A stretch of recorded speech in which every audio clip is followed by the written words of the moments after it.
venido con mucha humildad, representando a nuestro departamento de Ancash. ¿Hay ancachinos o no hay ancachinos? Ahí están alzando la mano. El callejón de Guayla, la zona conchugana. Así es, y hoy es un día especial, es un día 19 de diciembre. Es el día del artista. Es el día del cumpleaños de don Carlito Guillén Oporto, nuestro padrino. Claro que sí, también es el santo de mi señor padre Mauro Vega Gaitán, que el día de hoy me acompaña. Está cumpliendo 88, no sé cuánto estará cumpliendo usted, don Carlitos. 80. Ah, ya. No se cuenta el cero, dice.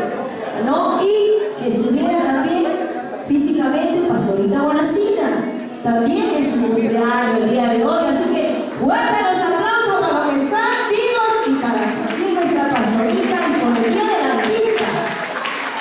Bueno, creo que la mayoría somos artistas el día de hoy, que estamos uniendo esos lazos de amistad, de fraternidad, y ver pues a los artistas del centro, del Perú, del sur, de todas las partes, como dice la orquita por allá, mi madrina Luz por allá, mamá Palomita que también me acompaña, y bueno, dejar todo lo triste este año, y hay que seguir, la vida continúa.